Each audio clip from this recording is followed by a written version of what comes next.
Hi there, and welcome to today's webinar, Putting the Trust in Your Educational Apps Data Privacy. Today, we're going to give you an overview of the IMS Trusted Apps program. We have a lot of material to discuss, so thank you for joining us. And now I'd like to turn it over to Tim Clark. Hi, everyone. I'm Tim Clark. I'm the Vice President of K-12 Programs in IMS Global. This is something that we've been working on for a very long time in IMS Global, about 3 years in our app vetting. And this is our big launch of our new Trusted Apps initiative. I've been in K-12 education and in higher ed for all of my career, over 25 years. Most recent position was the Director of Curriculum Instruction and Digital Learning for Chicago Public Schools before I took on this position in IMS Global. And I'm based in Atlanta. Monica? Hi everyone, Monica Watts, Director of K-12 Engagement for IMS Global. I am based in Wilmington, North Carolina. Really happy to be with everyone here.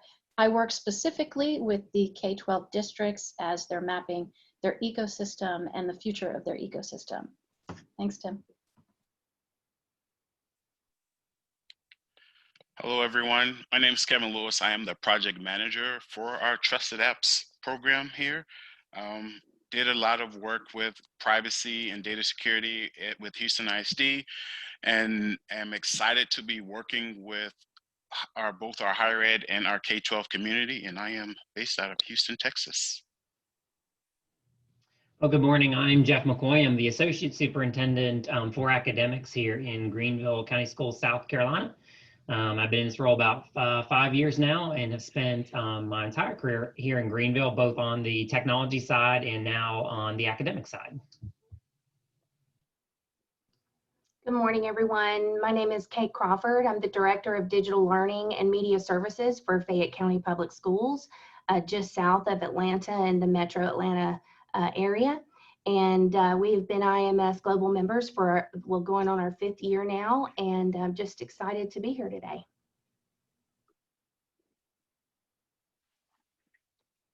All right, we're going to turn off first our video just to save some bandwidth, and then I'm going to turn it over to Monica.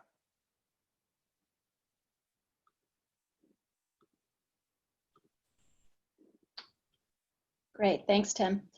So I want to tell you a little bit about who we are as an organization. Our membership includes over 560 members, and that's across the globe. And that includes not just K-12 districts, but states, higher ed institutions, and suppliers.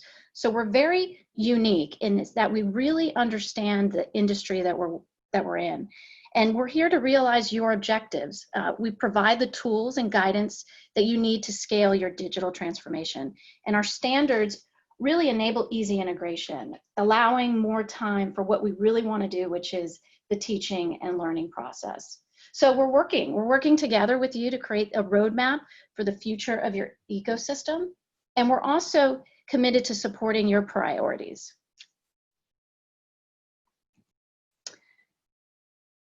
So at the core, we're really about the community and solutions. And as a direct result of our member collaborations, I think that nothing tells that narrative more than hearing from our own members about their journey into IMS membership. So I'd really like to start with Jeff, if you'd like to share your journey into IMS, and then Kate, if you'll follow up. Sure. Thank you, Monica. So we recently joined the IMS global community, although I've been a good friend of Tim's for a while and have known many people who have joined the community over the last couple of years. We really this summer really pushed us into joining the community just because of all the work we are doing and kind of really fast-paced, I guess, purchasing of software for our virtual program. We have about 25,000 kids in our virtual program, 77,000 students total in our district. And so this really helped us tremendously this summer as we were bringing on vendors very quickly to make sure they would work within our current ecosystem of technology solutions to make sure everything was up and running as quick as possible over that time. So really, as we move forward, our big initiative and our big focus is really going to be to, as we'll talk about a little bit later, to simplify a little bit some of the apps and the kind of feels like drinking through a fire hose sometimes. All the apps that are coming in for vetting and the software coming in for vetting that we hope to simplify a little bit. Great. Thanks, Jeff. Kate, do you want to talk a little bit about your journey with IMS? Sure. Good morning. Our initial, I guess, start with IMS Global was related to interoperability with our current LMS. We had a lot of issues with getting that particular vendor to come to the table. And I saw an opportunity with IMS in that they could really advocate for us. So that was our initial kind of first step with IMS. Now, currently, you know, in our new normal, we have a student population of around 21,000, but this year we shifted to about 6,800 of that 21,000 is now full-time virtual K-12. One of the things that we did this year as well is we adopted a new LMS because that LMS vendor I mentioned just a moment ago would not come to the table necessarily, despite all efforts by the district here and with IMS Global's assistance. So we're with a new vendor. Additionally, we have, you know, ClassLink as our login portal for all digital applications. And I just see IMS as, you know, the future of ensuring that grades pass back works appropriately from our LMS to our student information system.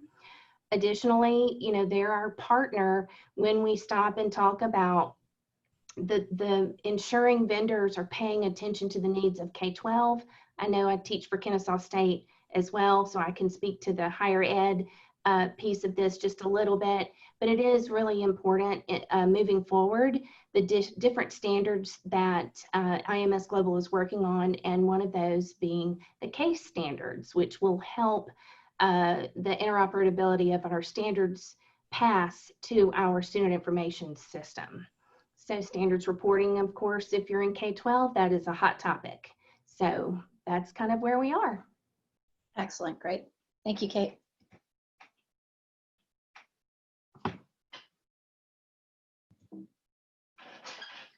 So as you heard from Jeff and Kate, there are a lot of things, a lot of issues that happen when you're trying to utilize multiple technology resources, tools, and platforms and applications. And for the teacher in the classroom, it can often get pretty confusing. They have resources that they would like to use. One of the things about IMS Global Standards, and that you'll hear again and again, and Kate mentioned several of them, but they help to make your digital ecosystem work. They improve the teaching and learning experience and make it more seamless. So our standards in one roster and LTI or learning tools interoperability, they really are at the point of instruction in the classroom that impact what the teacher is able to do with students. And now with Trusted Apps, we can even provide a safer learning experience as well by maintaining the student data privacy. So I'm going to turn it back over to Monica. Thanks, Tim. So I just want to take a little bit of time to kind of guide you through how we view the ecosystem. And I'm going to have Kate and Jeff specifically talk about their ecosystems. But what we see is that we have 5 or 6 core tools in the ecosystem. And to understand that this is all guided by IMS standards for interoperability. So if we look at the single sign-on access or the portal, this can be very personalized for the student so that they have exactly what they need in a safe and easy location. And the IMS standard behind that is one rostered. So the roster data can be from one system, can be used to pre-populate the class and the student information for the teachers in the platform. And then we also have the LMS, or what we call the mission control, the heart of the ecosystem. And that is for organizing your classroom for the teachers. And it becomes really that visual representation of the physical classroom. So a teacher can communicate through the LMS, provide assignments, resources, and behind the LMS, the IMS Global Standard, LTI, or Learning Tools Interoperability, is what connects those tools and resources to the LMS. The SIS, or Student Information System, that's really where the rostering information, the grades, all that demographic data and records are stored.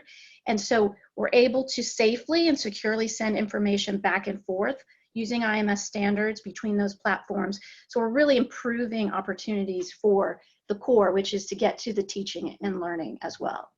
Many of our districts also have a learning object repository, and think of the learning object repository as the house of where the curriculum and vetted digital resources are. And that can be guides, interactive content, virtual content, videos.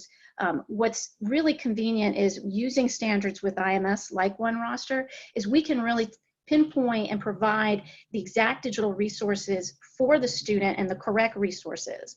We also have learning tools interoperability that helps to connect, and Common Cartridge, which is going to provide the ability for different publishers to upload to the LOR. And as Kate mentioned, we can also support CASE, or Competencies and Standards Exchange, so that we can help align those digital resources to academic standards so that they can be updated as those standards get updated over time as well. We have space in our ecosystem for the productivity piece as well. Many of our districts are using tools that enable students and teachers to collaborate with productivity. And then of course the missing and the last piece that we see here is that assessment. So at the end of the lesson, we perhaps have an opportunity to assess a student using a district assessment system, and that information that we gather, that data, can assist teachers and provide them with some data-driven instruction in terms of next steps with the students. And of course, using IMS standards, we're always saving that time and effort. And also understanding that data and information that's being transferred is safely transferred between the assessment provider and the grade book or the student information system. So this is kind of just the ecosystem as a whole, and just understanding that it's interconnected using IMS global standards for interoperability. But that's a general ecosystem. I did want time for Jeff to guide us through his particular ecosystem as he's nurturing it, and talk a little bit more specifically about Greenville. Thank you, Monica. As I mentioned before, we just recently came on board with IMS Global. However, we were not new to the digital learning ecosystem. Tim introduced me that concept several years ago, and I went back and did a very simple map out of our ecosystem. And one of the things that did help us do is connect the dots of some systems, particularly for our teachers, to help understand how those systems integrate. So mistakenly, when I first was introduced to IMS Global, and I don't know the makeup of the people on this call, I initially thought that that was much more of a technology thing, that this is something that technology needs to be aware of, these standards, and needs to adopt these standards. However, the more I realized and learned about the IMS Global standards, and the more I worked in this job, quickly realized that really this is a critical component even for chief academic officers, associate superintendents to understand, because we have constant battles sometimes between our department and the technology department about what we need for instruction versus balancing that with security. So as we've embarked on this journey together, it has helped us come together more as a team to I guess, agree on common standards and common things that we will do moving forward. So our ecosystem really, for us, Backpack is a homegrown system. That is how we pretty much roster everything, and use Clever as well. So that's been our typically primary pool. Backpack is accessible by parents, students, and teachers. It's our single sign-on system that we designed in-house.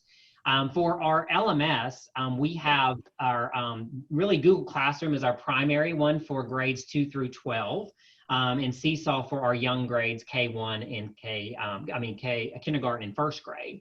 The state did purchase Canvas for us. They gave it to us a week before school, so we have not had a chance to roll that out yet, but we will be hopefully at some point this year. Student information system, much like most of you all, PowerSchool, which is what we end up integrating most of our systems with. Lesson Planet was purchased this summer. It has been a great help to us as our learning object repository. We currently have both our Discovery Education and our Newsella are linked into that. I would need 4 or 5 more slides to put all the apps and software and program we use in this district. We'll work on whittling that down a little bit. And integrating our key components into Lesson Planet so the teachers have really one place to go for it all. I mentioned Google already. for that. But that is also pretty much we've moved away from Microsoft as a whole, and to pretty much do everything in Google across our district now, from executive level, senior leadership, our senior leadership team, all the way to our classrooms. And then our assessment system we do have in place, Mastery Connect, TE21, and Certica serve as our formative, summative, and benchmark assessments across the district. So this has been a great help looking at what we have currently in our ecosystem, how they connect, and looking forward to continue to add to this over the next few years. Excellent. Thanks, Jeff. Kate? Okay, and Jeff, I just want to kind of reassure you that we did see in Fayette a lot of great collaboration between curriculum and instruction and technology services in terms of getting everything up and running. So just rest assured, and that's something too that IMS Global can kind of help with. I know I had to give them a call several times just to say, you know, I'm the instructional person and I need someone to kind of break this down so I can communicate it properly to technology services. So I'm speaking their language, so to speak, in terms of how we get things up and running. In Fayette, we have ClassLink as our single sign-on portal. We've been very pleased with it. There are still some vendors that aren't quite ClassLink up and running, but we've worked with them and sorted those issues out as best we can. Our learning management system, as I mentioned earlier, this is our first full year with Schoology as our learning management system. I will say one of the silver linings in terms of the COVID crisis and where we are today, not that I would ever wish a global pandemic to be the one thing that actually brings everyone to the table to discuss what virtual learning is and how it's different from a brick and mortar face-to-face classroom. I will say that it has really put a spotlight on ensuring that students have the tools that they need, that their digital resources are accessible, and that things are posted to Schoology in terms of, you know, that equity piece, providing access to what students need to learn. Our student information system is Infinite Campus, and of course that's our powerhouse of all things student records. Rostering, we use OneRoster as well through ClassLink. Gradebook, we have the gradebook set up this year as our state reporting gradebook, but we're testing and implementing maybe not having that view for parents and instead shifting them over to looking at grades in Schoology. And again, I mentioned that standards alignment piece that's so important to us here in Fayette. Schoology has a mastery reporting feature for teachers to take a look and at how students are doing on a day-by-day basis. And I like to refer to that as, you know, here's your day-to-day progress on the standards, and this is what we need to talk about in terms of reflection on instructional practice. Safari Montage is our learning object repository. And we have, you know, sort of, kind of, that's such a technical term, isn't it, everyone? Move forward in terms of ensuring everything is in one place and teachers are going to Safari Montage for their materials and videos and activities, etc., because it is so well aligned to the Georgia standards. We are a Google for Education or G Suite district. We have been, I believe this is our 11th year.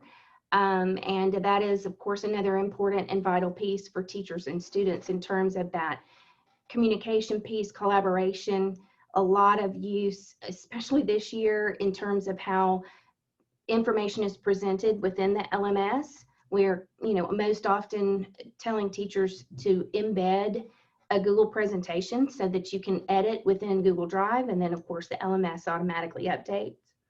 We also work with Nearpod. That's one area where we're really trying to kind of hone in. I did get some initial status or analytics today on usage here in the district, and it's been, as you might imagine, pretty significant since March. But Nearpod is kind of our lesson delivery system of choice that we really try to ensure teachers are using. Schoology AMP. AMP is the assessment management platform that came with Schoology, and right now we're working on building benchmarks and common assessments for district, I guess, assignment out to courses within the learning management system. And I believe that is it. Thanks, Kate. So as we look through Jeff and Kate's ecosystem, how do you know that these tools are certified? And we really point you to our certified product directory for that. And as Kate mentioned, if you experience an integration issue with the product listed in the directory, understand that IMS will work with that supplier to resolve the problem.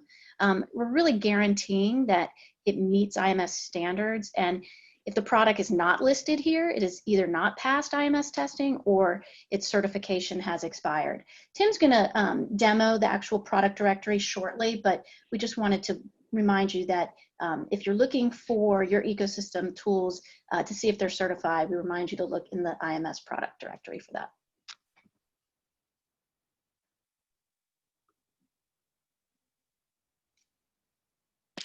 All right, thank you, Monica. So it all starts with the rubric. IMS developed this rubric with simplicity in mind and in an effort to expedite the vetting process in a very highly and very impactful way. So it was developed collaboratively with our K-12 leaders, higher ed leaders, also state departments of education, and a lot of our supplier members to develop these 4 core sets of criteria that we look for when vetting an application. But it's more than just vetting to the policy. We also look at the organization as a whole. What's their privacy culture? Do they have privacy in mind?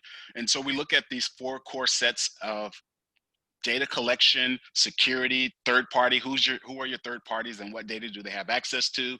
And what does advertising, if any, looks like for your organization? And so each item is rated with an expectation, how they meet that expectation, if there's a partial meeting of that expectation, or if they do not meet it at all. It was important that we set it up as an expectation because we work very closely with the suppliers, and we wanted to make sure that we set the expectation so that it wasn't this is what we require, this is something that you have to do or else sort of feel. So we set it as an expectation to be able to work closer with our supplier members. And then any member of IMS can be trained to use the rubric and to vet an application and post those in the product directory. So we took a very collaborative approach when designing this rubric, and it's very unique because of that collaboration. I would say this is the single most important piece in the Trusted Apps program, is that collaboration, because it promotes that open communication between IMS, the supplier, and any school that is having trouble getting a supplier to sign a data sharing agreement. And by working with those suppliers, it ensures that the reviews are very accurate.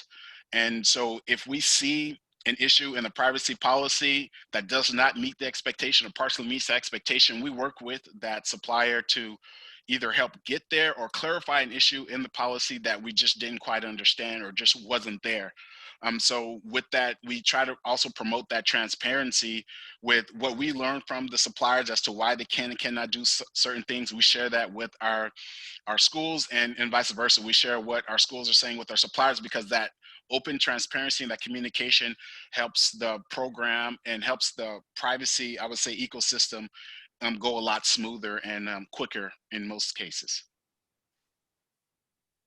Next slide.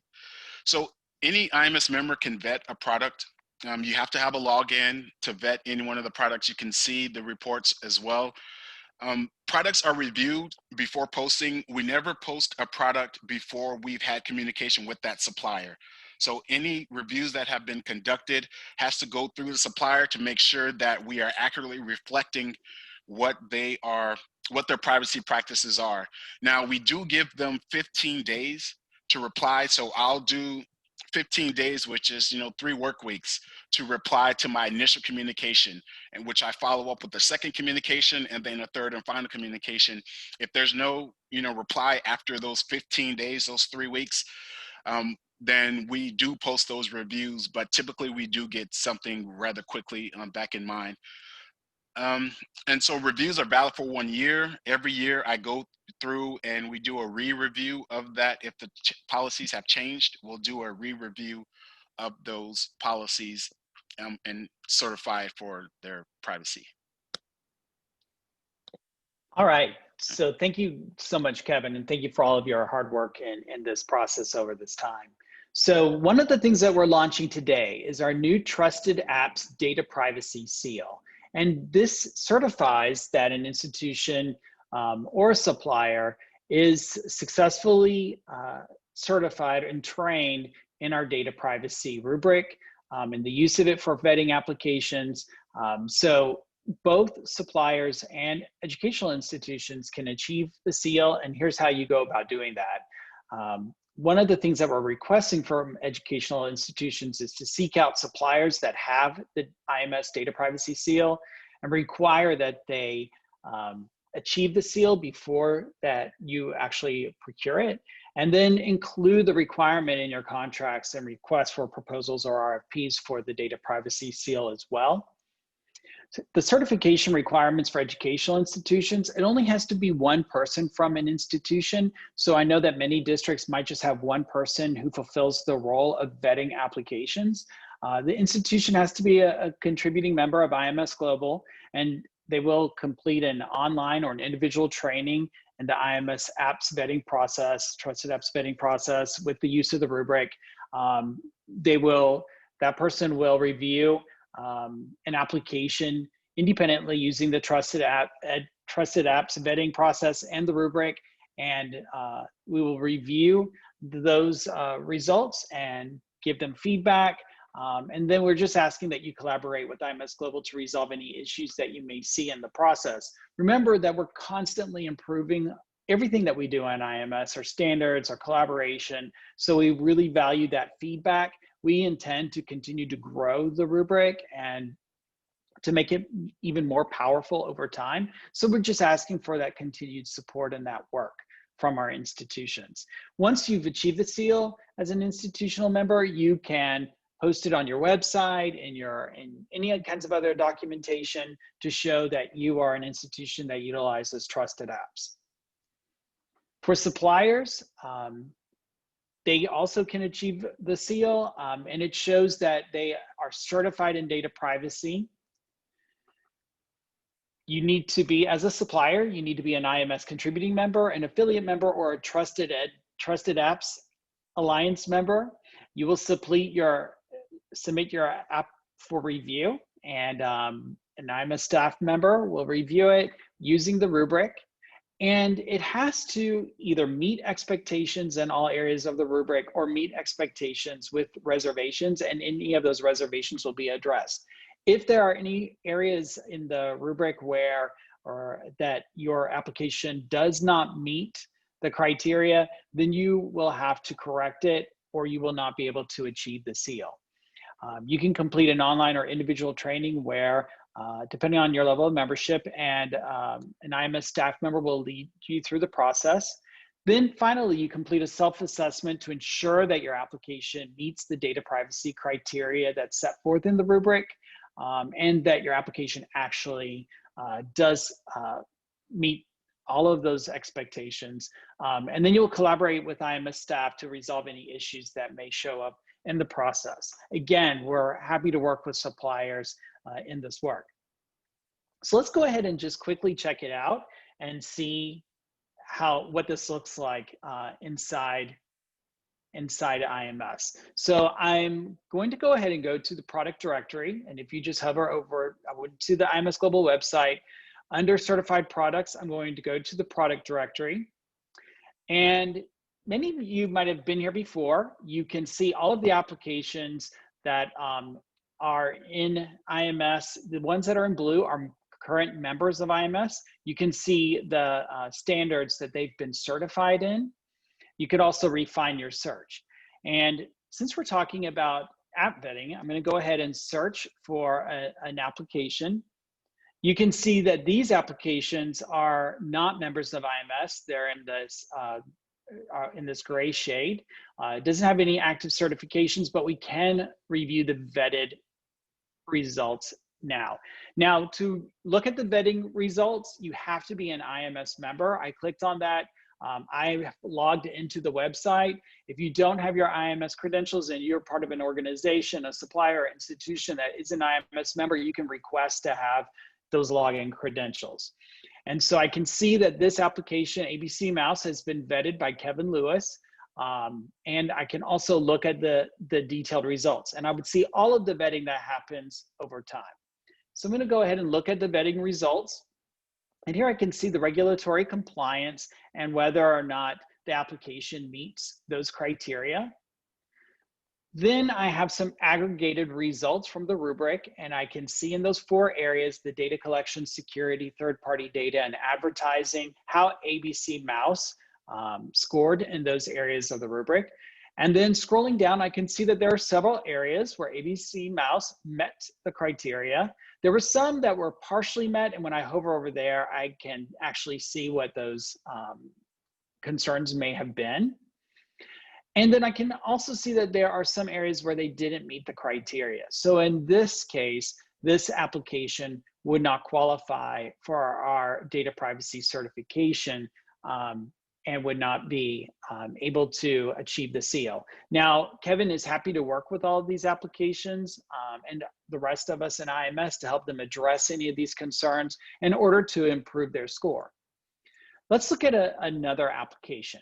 Just going to go back to certifications. And so I've just searched for Clever. I remember that Jeff brought it up earlier in the presentation. Here I can see that Clever is IMS Data Privacy Certified, and it's also certified in 1 roster. Now, as someone who is not a member of IMS, you can select the certified product, and you will be able to see the certifications that an application has already received. So here we can see that 1 roster certification and what the details are of that. But we also see that new data privacy seal here because this application is IMS Data Privacy Certified. So, and then if we wanted to go ahead and look at the details on the vetting results, and remember how we said earlier that a member can also vet an application. Here we can see that someone from Clever has vetted their application to just check and make sure that it's going to meet the criteria, and it's also been vetted by Kevin, and I can look at the details and I can see they've met all of the criteria for data privacy. If there are any other additional user notes, they can be added as well. So this information is available upon request, and you can see any other notes that may have been added. So that's how you can see, using the IMS Global Product Directory, information about app vetting and data privacy and our new Trusted Apps seal for data privacy.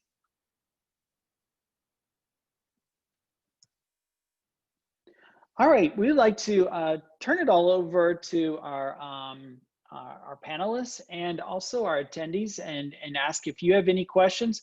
I did want to start out by just asking a couple and then finding as a launch to this conversation. So Kate, why are you choosing Trusted Apps?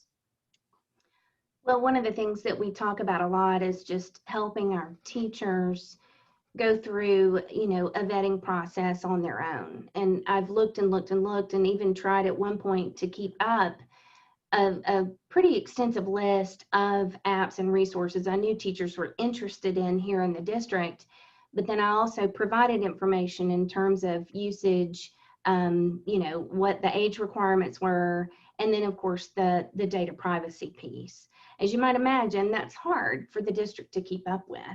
So when Tim first contacted me about and actually I talked to Kevin, I believe 2 years ago, maybe Kevin, when you first started this, I was very excited to hear that IMS Global was going to take on this huge piece for districts. This is really something that I feel we can leverage in order for teachers to not only, kind of bring them back around to looking at that particular app and vetting it for instructional practice, but also, how that transparency plays out on the vendor's part and what that privacy policy is.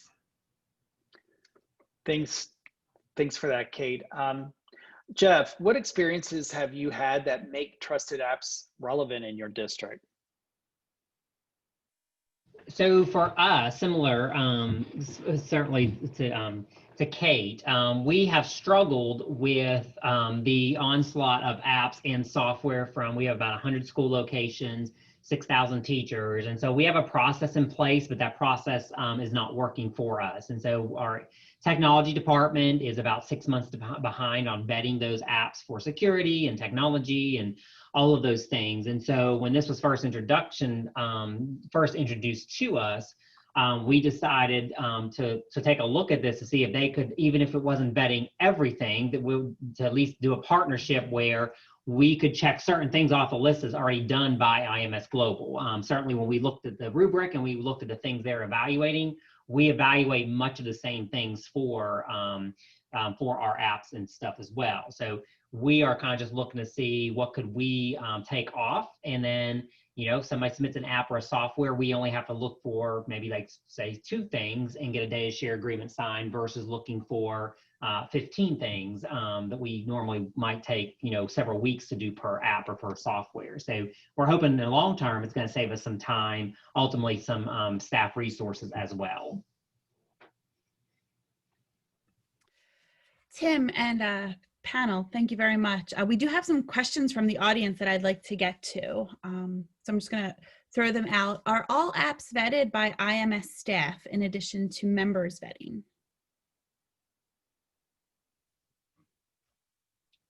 I could take that one. Yes, all products are vetted by IMS staff, and like we said, we also let our members do vetting because they can share their side of how their particular interaction with the supplier goes, as far as what a supplier says they can give you, as far as what data they collect, and you can see what other schools are, their interaction with that supplier is as well. So yes, all staff and members can vet an application in the directory. And then Kevin, does that also extend to the supplier's self-assessment of their app? Is there a third party or IMS school member review of that as well? Yes, we highly encourage all of our suppliers to vet their application because they know a lot more about their privacy culture in their organization and can share a lot more detail without us having to do a lot of digging. As far as if I was the one doing the review, it requires a lot of digging. So we do encourage them to do so, and then we follow up after they've conducted that review so we could make sure, you know, everything falls in line and all questions are answered. Okay, if there's a product that's not listed, does that mean that it hasn't been vetted? Not necessarily. We do have, like I said, part of the process is if a product has been vetted and we have not had a chance to speak with that organization, it could be in the queue, could be in, we're waiting to get that communication going. And it, like you said, after 15 days, after that communication has not been had, it will show up in the product directory. So if you don't see it now, it doesn't necessarily mean it has not been vetted, but you always are more than welcome to submit those if you do not see it, and we'll let you know the status of that. Okay, thanks, Kevin. Are there plans to also do accessibility certification or to include accessibility in the app vetting rubric as an optional criteria? Hi, this is Kerry Braun. I'm with IMS. I'm our Director of Higher Education Programs, and that happens to fall into my bailiwick, so I'll answer that. And the answer is yes, absolutely. We are right in the process of developing the rubric for the accessibility certification. We just completed a draft within our institutional and K-12 membership. We have a working group that combines K-12 and higher ed. And we are moving right now into a phase of getting the input and feedback from the supplier community. So we hope to have that as part of the overall certification process relatively shortly. Carrie, I'd like to add, this is Kate, that's wonderful news for K-12 as well. Good, that's what we like to hear.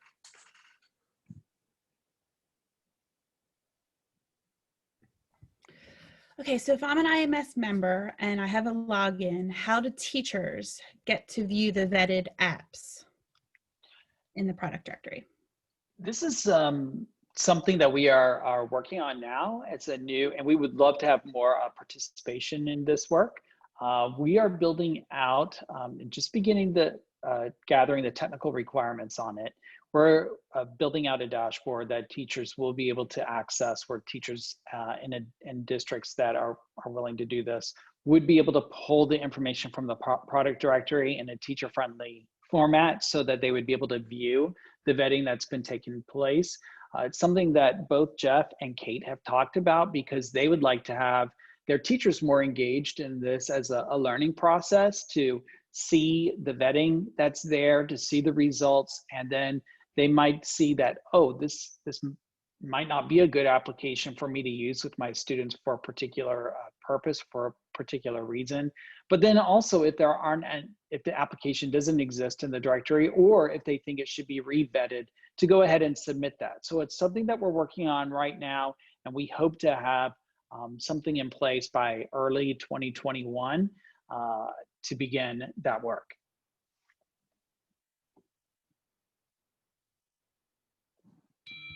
Okay, this one goes back to Carrie. What accessibility standards are you using to create the rubric? So we are creating, very similar to the rubric that, that exists for the rest of the app vetting program. We are creating a rubric that is based not on an assessment of the deployment of existing accessibility standards. We're not testing, are they WCAG compliant or anything like that. There are, whole bodies of practice out there that do that, and solutions that do that. We are developing the rubric that basically looks at their policies, their stated policies, their culture, their infrastructure and administration. Questions like, is there at the supplier, is there a department, or at least a primary contact that is specifically devoted to accessibility questions? What are their stated policies around responses to noted deficiencies or issues when it comes to accessibility? What accessibility standards do they claim to be adherent to?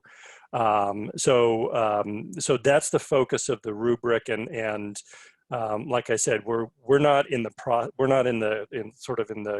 business of testing whether they're WCAG compliant, although we do have recommendations of tools out there that we can point people to that will help folks test with that. Great, thanks, Carrie. Even though a supplier is certified and listed on the product directory, does the educational institution need to review for their institution? Is this an expectation to get the seal for my institution? We are asking that at least one person has a really good in-depth understanding of the process and of the rubric, so that they can speak to it in their district and also with their suppliers. So we would like to have one person trained in order to receive the seal. And so to do that, it requires that they vet one application using the rubric, and to work through the process, and then have and so basically that's the main expectation for an institutional member.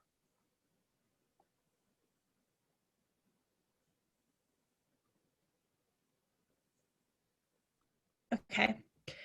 Is this a self-assertion, is this still a self-assertion driven process? Do you get the privacy seal automatically when you assert you are green across the board? Does any third party, such as IMS, actually look at the documentation and links provided by the vendor to validate claims and assertions? Absolutely. So with the 15 questions of the rubric, you have to provide evidence on how you meet that certain criteria.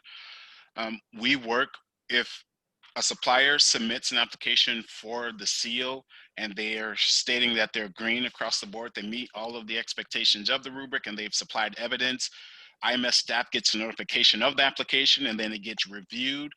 Any areas where it doesn't seem, where there's still a bit of the questions, or they need to, further lay out their evidence or give a better explanation of that evidence or provide better evidence, then we work with the supplier to supply that evidence if it's there, and then we make the determination of awarding them the seal or not.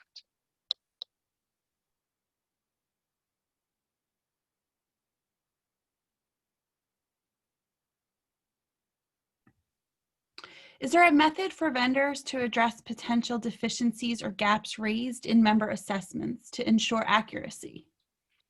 Absolutely. So, like I said, no review gets posted in the product directory publicly for anyone to see until we've had that communication with the organization.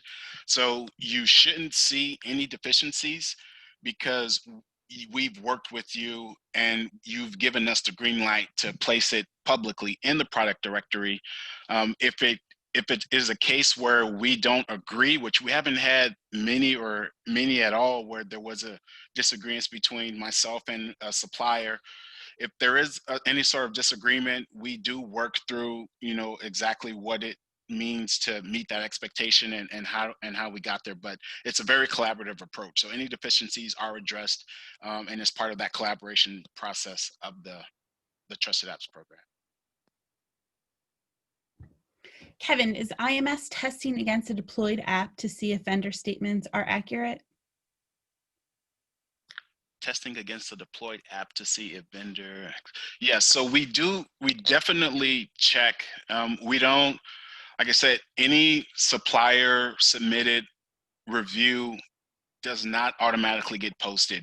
We get that notification, and I almost do a sort of second review on top of that to ensure that it is accurate and they are, accurately representing their data privacy practices. And it is I would say, a very thorough process, because we are not afraid to point out discrepancies in the policy and things that kind of don't really add up or line up or kind of go against each other in the policy. So it's a very deep dive into the policy, and we make sure that of the accuracy. Okay, then to follow up on the question of vendor assertions, how would you respond to evidence that a vendor does not live up to their stated policies? I'm sorry, one more time with that question. To follow up on the question of vendor assertions, how would you respond to evidence that a vendor does not live up to their stated policies? So we work with them so there's a lot of reasons why they'll submit evidence that they believe meets that expectation. And that's where the notes come in. And that's why we were able to still grant the seal with that meets expectations with reservations, because what they share with us so if I don't 100% agree with it, that it's sufficient to meet that expectation, and they do, I put it in that sort of that middle category, because we leave it into the hands of our schools to make that decision on if this is okay with them or not. For example, if you state advertising has always been a big one. If you're advertising some random third-party products, or is that okay with your school, higher ed versus K-12, or if they're advertising, their internal products, any upgrades or features, no third-party random, items, but just their internal products, which is acceptable to some and not to all. So we do leave it into the hands of the schools to make a lot of those decisions as far as if it's okay to use or not. But we do give a great sort of note as to why they do not meet this expectation, and give the school the ability to move it either way, as far as does not meet or meets their expectation for their specific school.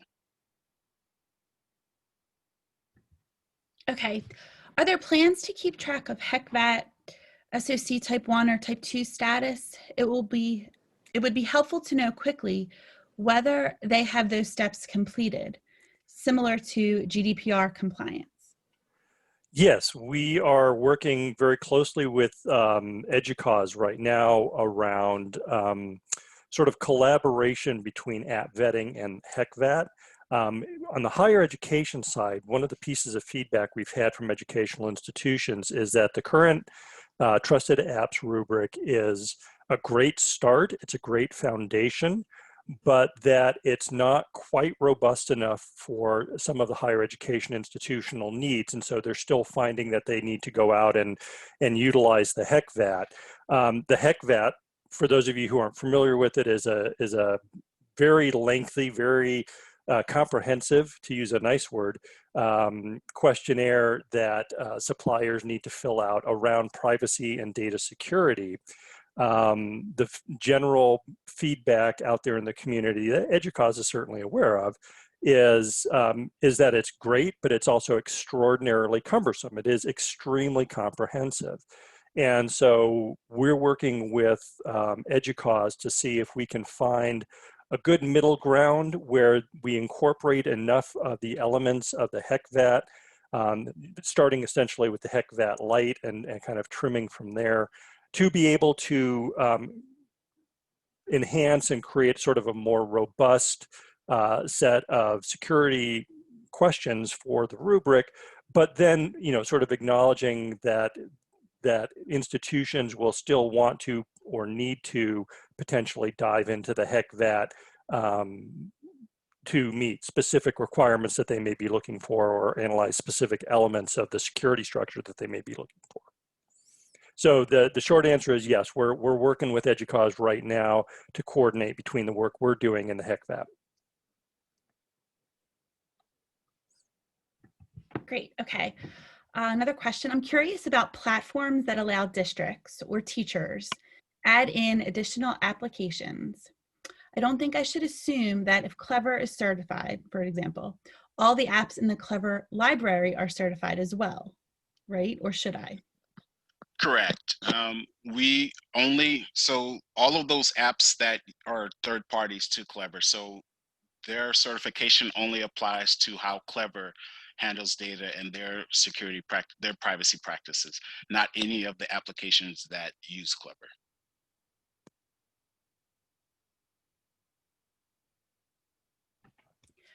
All right, I think that we got to all of the questions. Thank you very much. And I do apologize if I overlooked one.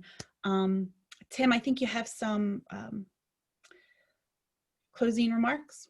Yeah, just some next steps. I just have them up on your screen right now. Some things that we're thinking about. Of course, learn more about IMS Global membership.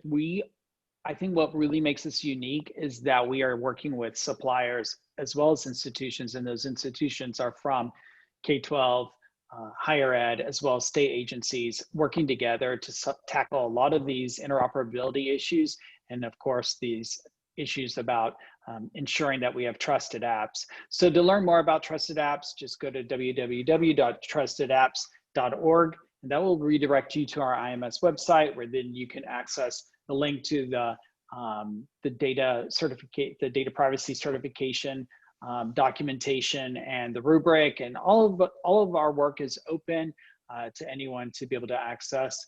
Review the IMS product directory about the applications you currently have in use.